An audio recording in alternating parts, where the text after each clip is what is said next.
Wes, du har min friend, and welcome to yet another video. Vikings versus the Justice League. Can it work? Well, yes, it can, but it needs to be written and drawn properly. And it's not really Vikings versus the Justice League per se, but that how the comic book that I'm about to review in this video was pitched over 2 years ago.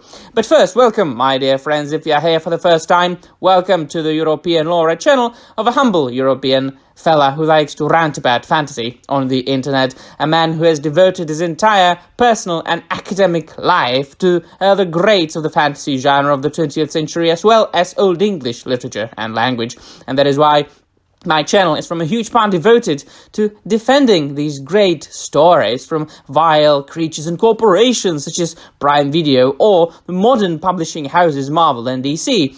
And, but, you know, there is a bright gem from time to time. We know that, in general, the situation in the mainstream comic book industry and their product is not very good. The comic books are of a very low quality, poorly written, poorly drawn.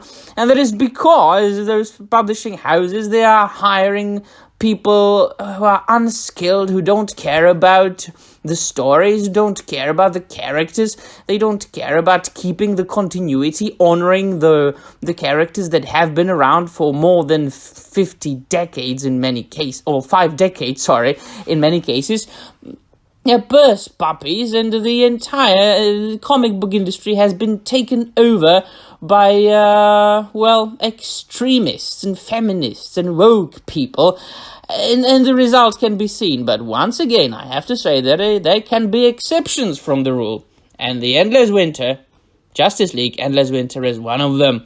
Now, I came across this comic book 2 years ago when it was coming out in single issues, but I didn't read it because I don't believe modern comic books. And now, a couple of days, it has been already, I came across action figures by McFarlane that came out of characters from this particular comic book. And if you collect 4 of them, you can build your own Frost King, and they look absolutely fantastic. So I suppose I wanted to justify me buying those action figures and building my own Frost King. So I bought the comic book electronically and read it, and it's good. It's actually very good.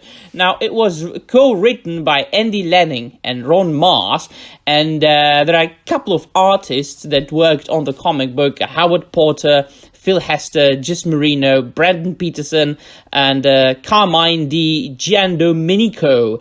And we are, of course, talking about all the stories and all the titles that are collected in the hardcover that came out I don't know even when the hardcover came out, but it is consisted of multiple titles like the Justice League, and then Endless Winter specials, and then there is Aquaman and I believe that Green Lantern and the Teen Titans, and all these issues collect one story, which deals with the Justice League of America, and I only call Justice League. But before I start, there will be some spoilers in the video, so if you don't want this comic book to be spoiled for you, just leave and come back and watch the review. So the Justice League is fighting a very brand new villain called Frost King, a badass character. Now, one would think that if this comic book deals with the DC universe, and it's about winter and cold, one would expect Captain Boomerang or a similar character like that, or Mr. Freeze, one of the Batman villains. But no, those characters do not appear here. It's a brand new villain. And we jump from the 10th century to the present day.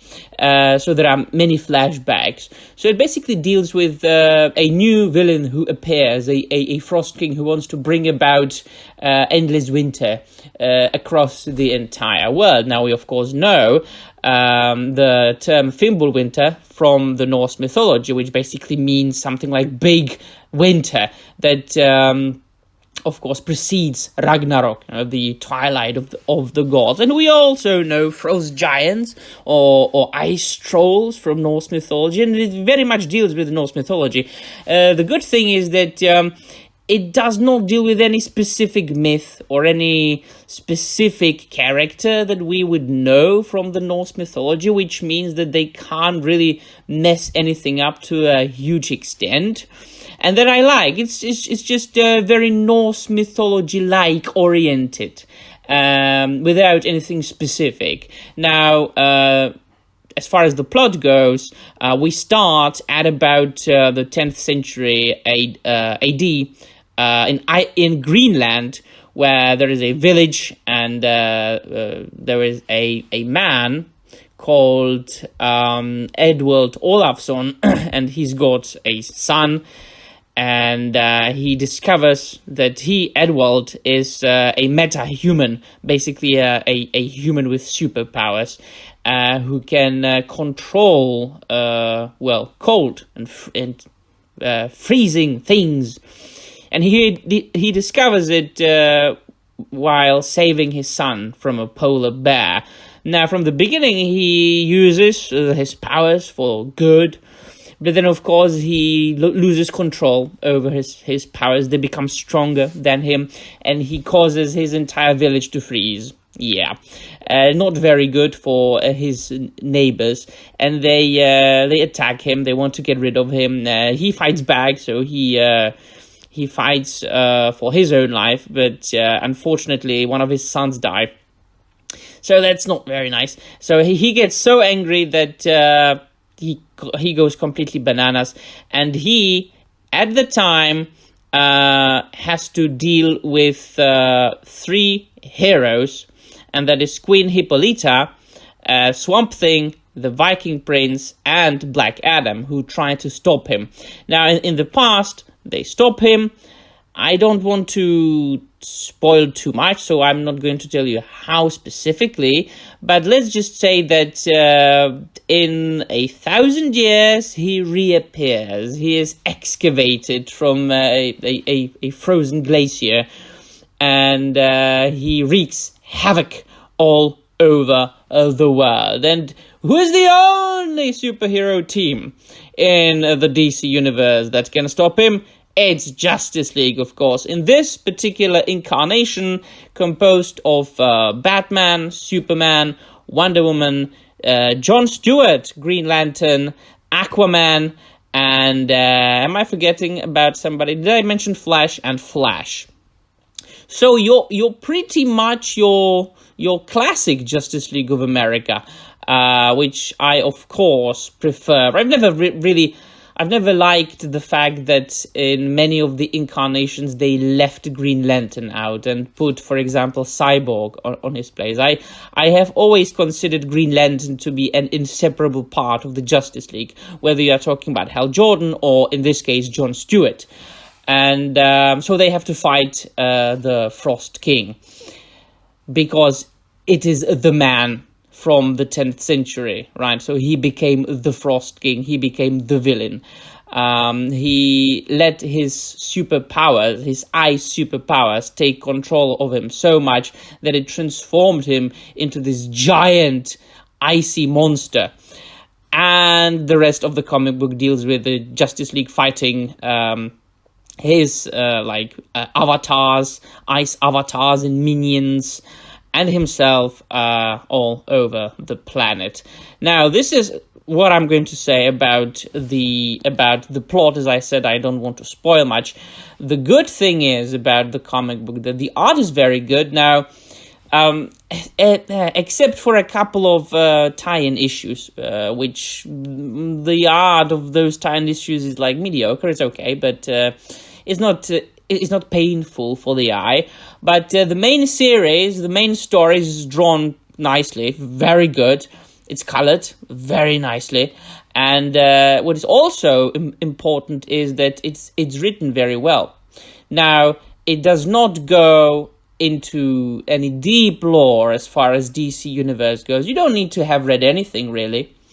They hint upon some things that had happened before in the DC continuity, but it's nothing that would cause any huge troubles for you to read this comic book.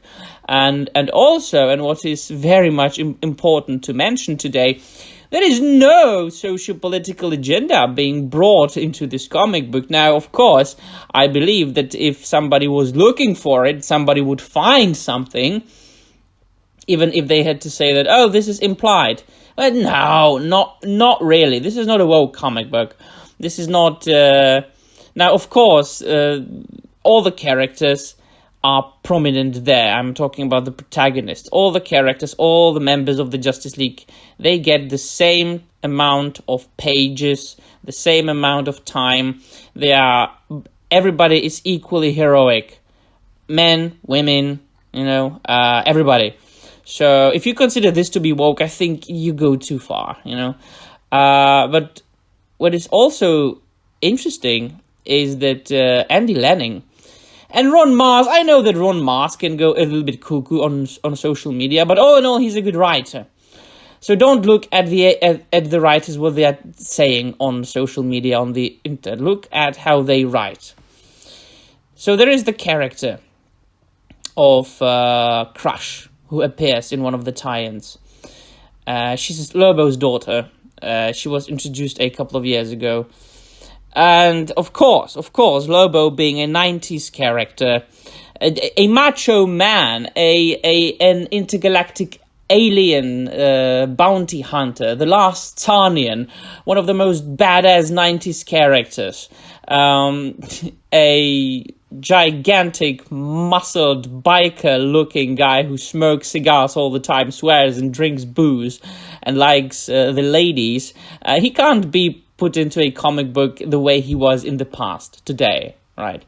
So the only way they could put him in the comics today is, all right, give him a daughter who is half Tarnian and who is much better than him, of course, and is of the LGBTQ persuasion. So she appeared in this comic book. But she was not a pain in the butt. She didn't even mention, and that is something that I did not expect from a comic book today. She did not mention in this comic book that she is of the LGBTQ persuasion. She was just there, and she fought bravely. And that's what comic book superheroes should do. Just fight the baddie. And that's what I liked about it. So this comic book contained the modern Justice League of America. It contained Norse mythology. It contained huge, badass ice monsters. Fimbulwinter that is brought all over the world. It does not go into deep DC Comics lore. It's not very long. Some events can go for months and months, which means that when they collected them, you've got like an omnibus edition, like 1,500 pages. No, this is very short, actually. It can be read in one sitting, and you will have fun. It's an action-packed comic book. You will have fun. Sometimes you might even laugh a little bit, I suppose. And you will come out of the experience with good mood. And it will, of course, provide you with the excuse to buy the action figures. So this is why I reviewed this comic book. It's both superhero and fantasy. It's good. It's actually very good, and I do recommend you read it. So let me know in the comments down below if you've read the comic book or if you are going to read it now after listening to my review. All right, and that will be all. Thank you very much for watching. Anna Maria.